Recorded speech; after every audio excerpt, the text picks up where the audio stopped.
بسم اللہ الرحمن الرحیم۔ السلام علیکم میرے عظیم دوستو۔ بیان کیا جاتا ہے کہ بنی اسرائیل میں ایک انتہائی نیک شخص رہا کرتا تھا جسے اللہ تعالیٰ نے ظاہری حسن و جمال بھی دے رکھا تھا۔ وہ اپنے ہاتھ سے زنبیل بناتا اور فروخت کر کے اپنا گزر بسر کیا کرتا تھا۔ ایک دن وہ بادشاہ کے دروازے پر سے گزر رہا تھا کہ بادشاہ کی بیوی کی خادمہ نے اسے دیکھ لیا۔ جا کر ملکہ سے کہنے لگی کہ یہاں ایک آدمی ہے کہ ایسا حسین شخص کبھی نہیں دیکھا، زنبیل فروخت کرتا پھر رہا ہے۔ ملکہ نے حکم دیا میرے پاس لاؤ۔ اسے لایا گیا تو اسے دیکھتے ہی ملکہ اس پر لٹو ہو گئی۔ کہنے لگی زنبیلیں پھینک دو اور یہ چادر سنبھال۔ باندی سے کہا تیل اور خوشبو وغیرہ لا، ہم اس سے اپنی حاجت پوری کریں گے۔ اور عابد سے کہنے لگی اب تجھے زنبیلیں بیچنے کی کوئی ضرورت نہیں ہے۔ عابد بار بار انکار کرتا رہا۔ کہنے لگی کہ اگر تو یہ کام نہیں کرنا چاہتا تو اس کے بغیر یہاں سے باہر بھی نہیں جا سکتا،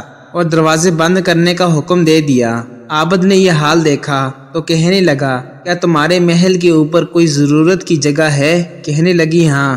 باندی کو حکم دیا کہ اس کے لیے پانی وغیرہ اوپر لے جا۔ یہ عابد شخص اوپر چھت کے ایک کونے کی طرف گیا۔ دیکھا کہ محل بہت اونچا ہے، کوئی ایسی چیز نہیں جس کے ساتھ لٹک کر نیچے اتر جائے، اور آخر اپنے نفس سے باتیں کرنے شروع کر دی کہ تو 70 برس سے اپنے رب کریم کی رضا کی طلب میں لگا رہا، رات دن اسی کی عبادت میں گزرتے رہے۔ تجھ پر آج ایک ایسی شام آئی ہے جو تیرے اس تمام محنت کو ضائع کر دے گی۔ واللہ تجھ سے بڑھ کر کوئی خائن نہ ہوگا اگر یہ شام تیرے اعمال کو فاسد کر دے گی۔ آخر اللہ کو کیا منہ دکھائے گا؟ غرض اسی طرح سے وہ اپنے آپ کو خطاب کر رہا تھا اور آپس میں باتیں کرتا رہا۔ حضور صلی اللہ علیہ وسلم فرماتے ہیں جب اس نے بلندی سے کود جانے کا طے کر لیا تو اللہ نے جبرائیل علیہ السلام کو ندا دی۔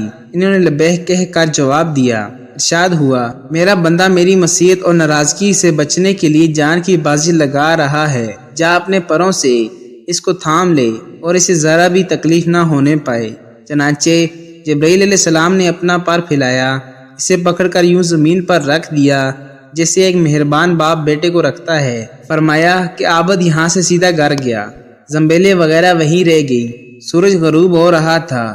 بیوی کہنے لگی زنبیلوں کی قیمت کہاں ہے؟ کہنے لگا آج تو ان کا کچھ نہیں ملا۔ کہنے لگی تو آج رات افطار کس چیز سے کریں گے؟ کہنے لگا آج کی رات یوں ہی ذرا صبر سے کاٹ لیں گے۔ پھر کہنے لگا اٹھ کر تندور میں آگ جلا دے، اگر ہمارے ہمسائے تندور میں آگ نہیں دیکھیں گے تو نہ جانے کیا خیالات ان کے ذہنوں میں دوڑیں گے، خواہ مخواہ انہیں پریشانی کا سامنا کرنا پڑے گا۔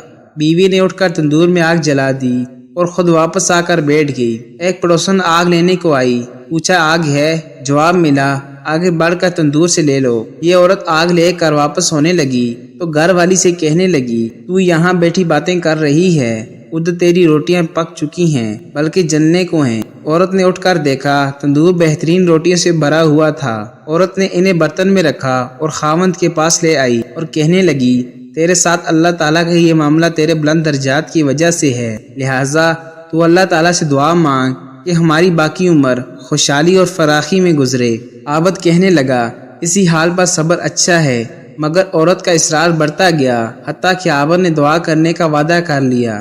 آدھی رات کو اٹھ کر نماز پڑھی اور اللہ تعالیٰ سے مانگنے لگا اللہ میری بیوی کا اصرار اور تقاضا یہ ہے کہ اس کو باقی عمر میں خوشحالی اور فراخی عطا فرما۔ اتنے میں چھت پھٹ گئی، یاقوت اور موتیوں سے بھری ہوئی ایک تشتری نیچے آئی جس سے تمام گھر جگمگا اٹھا۔ عابد نے بیوی کا پاؤں دبایا جو قریب ہی میں سوئی ہوئی تھی اور کہا کہ اٹھ کر بیٹھ، جو کچھ مانگتی تھی وہ سنبھال لے۔ عورت بیدار ہو کر کہنے لگی جلدی نہ کرو، اس مقصد کے لیے تو نے مجھے نہیں جگایا ہوتا۔ میں تو خواب دیکھ رہی تھی کہ سونے کی بہت سی کرسیاں بچھی ہوئی ہیں جو بہت سے ہیرے جواہرات سے لدی ہوئی ہیں، مگر ان میں سوراخ ہیں۔ میں نے پوچھا یہ کرسیاں کس کی ہیں؟ جواب ملا یہ تیرے خاوند کے بیٹھنے کے لیے ہیں۔ میں نے پوچھا یہ سوراخ کیسا ہے؟ جواب ملا یہ وہی نقص اور کمی ہے جو دنیا کی جلد بازی کی وجہ سے واقع ہوئی ہیں۔ تو میں نے کہا کہ میں کسی ایسی چیز کی خواہش نہیں رکھتی جس سے تیری نشت گاہ میں نقص پیدا ہو، لہٰذا اپنے رب سے اسے واپس کرنے کی دعا کر۔ عابد نے دعا کی اور تشتری واپس چلی گئی۔ بے شک جو اللہ کے خوف سے اپنے آپ کو نفسانی خواہشات سے بچاتا ہے وہ اللہ تعالیٰ یقیناً اس کی مدد فرماتا ہے۔ اللہ پاک سے دعا ہے کہ اللہ پاک ہمیں اس واقعے سے سبق حاصل کر کے اس پر عمل کرنے کی توفیق عطا فرمائے، آمین۔ ملتے ہیں اگلی ویڈیو میں، تب تک کے لیے اللہ حافظ۔